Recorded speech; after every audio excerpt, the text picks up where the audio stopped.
Hi and hello everyone, அஸ்ஸலாமு அலைக்கும். இன்றைக்கி நம்ம சேனலில் நம்ம பார்க்க போகிறது ரொம்பவே ஸ்பெஷலான ஃபேமஸான ஹைதராபாத் இறால் தம் பிரியாணி.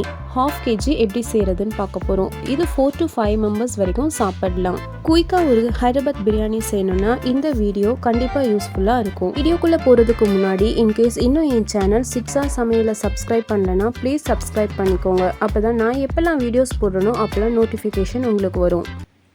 ஸ்டவ் ஆன் பண்ணிவிட்டு பாத்திரம் ஹீட் ஆனதும் 4 டேபிள் ஸ்பூன் நெய் ஆட் பண்ணிக்கலாம். அது கூடவே 100 ml ரீஃபைண்ட் ஆயில் ஆட் பண்ணிக்கலாம். ஹைதராபாத் பிரியாணியை பொறுத்த வரைக்கும் பட்டை, கிராம்பு, ஏலக்காய் நிறைய போடணும். ஸோ பட்டை 6, கிராம்பு ஒரு 6, ஏலக்காய் ஒரு 6 எடுத்துக்கலாம். அது கூடவே 3 பெரிய சைஸ் பச்சை மிளகாய் ஆட் பண்ணிக்கலாம்.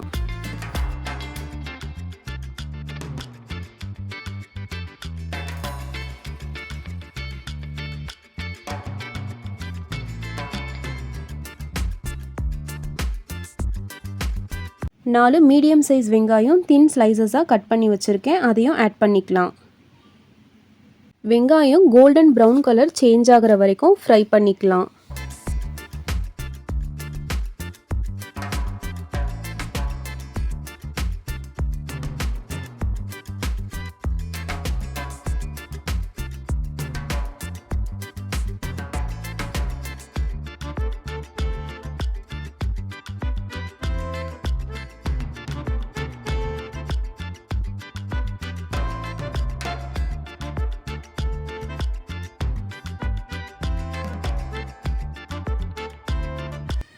இப்போது வெங்காயம் நல்ல கோல்டன் ப்ரௌன் கலரில் சேஞ்ச் ஆகிடுச்சு.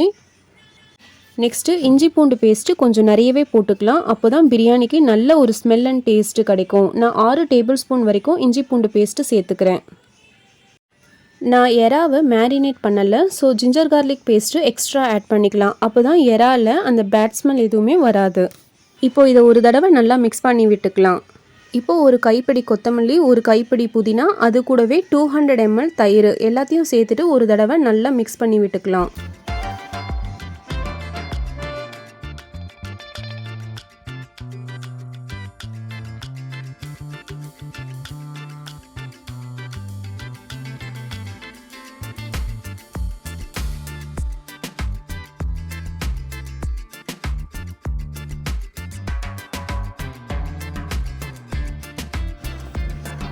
இப்போ ஒரு டேபிள் ஸ்பூன் சால்ட் ஆட் பண்ணிவிட்டு அதையும் ஒரு தடவை நல்லா கலந்து விட்டுறலாம்.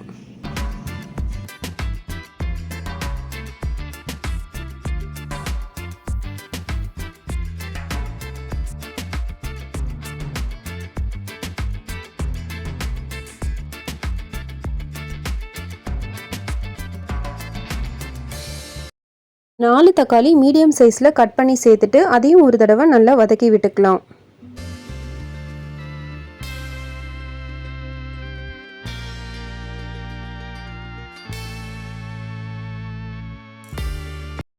இப்போ மசாலா பொருட்கள் எல்லாத்தையும் சேர்த்துக்கலாம்.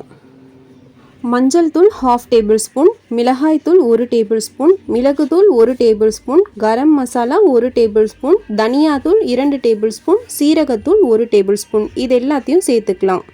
இந்த வெங்காயம் தக்காளி மசாலாவோட நல்லா மேஷ் ஆகணும். இப்போ நான் 1/2 kg எறாவை நல்லா க்ளீன் பண்ணிவிட்டு மஞ்சள் தூள் உப்பு போட்டு 2 தடவை வாஷ் பண்ணி வச்சுருக்கேன். மேரினேட் எதுவுமே பண்ணலை. இப்போ இந்த எறாவை மசாலாவில் போட்டுட்டு நல்லா ஒரு தடவை மிக்ஸ் பண்ணி விட்டுக்கலாம். ஹைதராபாத் பிரியாணிக்கு தண்ணி சேர்க்கக்கூடாது, இதில் இருந்தே தண்ணி வரும், அதுலேயே எறா வெந்துடும். 10 minutes ஸ்டவ்வை லோ ஃப்ளேமில் வச்சுட்டு மேலே தட்டு வச்சு க்ளோஸ் பண்ணிடலாம். அப்பப்போ நடுவில் அடிப்பிடிக்காமல் கிண்டி விடணும். 1/2 kg பாஸ்மதி ரைஸை 2 தடவை நல்லா தண்ணியில் வாஷ் பண்ணி வச்சுருக்கேன். ரைஸ் 30 minutes ஆகுது தண்ணியில் ஊற வைக்கணும். ரைஸ் பாயில் பண்ணுறதுக்கு 1.5 லிட்டர் தண்ணி எடுத்துக்கிறேன். தண்ணி நல்லா பாயில் ஆனதும் அதில் 2 ஜாதிபத்திரி, 2 ஸ்டார் அனைஸ், 4 பட்டை, 4 லவங்கம், 6 ஏலக்காய், 1 டேபிள் ஸ்பூன் சீரகம், 2 tablespoon ghee, 1 handful of கொத்தமல்லி, இது எல்லாத்தையுமே சேர்த்துக்கலாம். நெக்ஸ்ட்டு ஊற வச்ச அரிசியை தண்ணி வடிகட்டிட்டு சேர்த்துக்கலாம். ரைஸ் 70% குக் ஆகணும். 3 minutes பாயில் பண்ணால் போதும். இந்த டைமில் நம்ம ரொம்ப கேர்ஃபுல்லாக இருக்கணும். கொஞ்சம் விட்டாலும் ரைஸ் குழஞ்சிடும். ஸோ நம்ம பக்கத்துலேயே இருந்து கரெக்டாக கவனிக்கணும். 1 டேபிள் ஸ்பூன் சால்ட் ஆட் பண்ணிக்கலாம். இப்போ ரைஸ் வெந்துருச்சா பார்க்கலாம். ரைஸ் 70% குக் ஆகியிருக்கு. அரிசி நல்லா லென்த்தாக இருக்குது. இப்போ அரிசியை வடிச்சிடலாம். சுத்தமாக தண்ணி இல்லாமல் நல்லா வடிச்சிடணும்.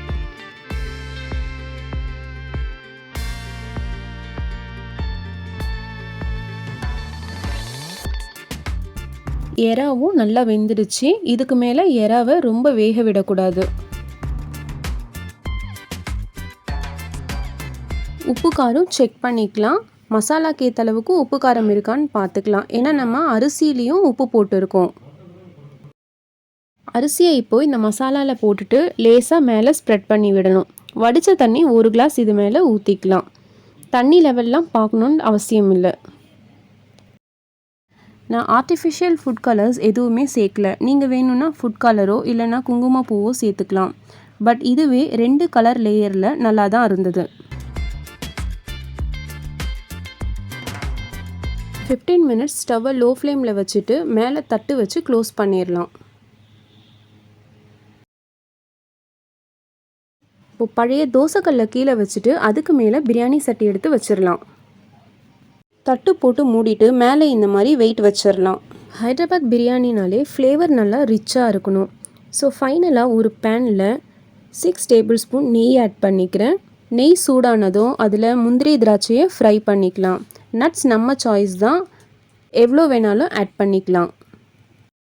இந்த முந்திரி திராட்சை நல்லா ஃப்ரை ஆனதும் இதை எடுத்துட்டு அதே பேனில் ஒரு ஆனியன் நல்ல தின் ஸ்லைசஸாக கட் பண்ணிவிட்டு நல்லா ஃப்ரை பண்ணிக்கலாம். நல்லா ப்ரௌன் கலரில் ஃப்ரை பண்ணிக்கலாம், கருக விடக்கூடாது.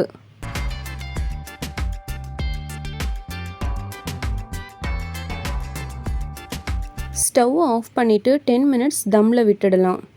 10 மினிட்ஸ் தம் ஆயிடுச்சு. இப்போ ஓப்பன் பண்ணலாம்.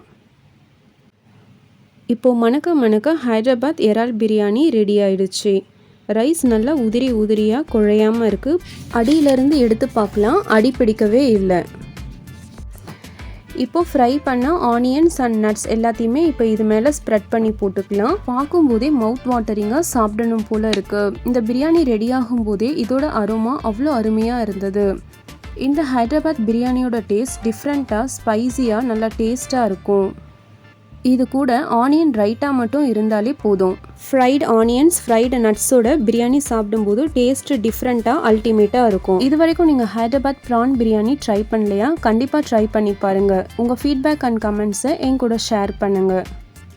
இந்த ரெசிபி பிடிச்சிருந்தால் லைக் பண்ணுங்கள். உங்கள் ஃப்ரெண்ட்ஸ் அண்ட் ஃபேமிலிக்கும் ஷேர் பண்ணுங்கள். எல்லாருக்குமே யூஸ்ஃபுல்லாக இருக்கும்.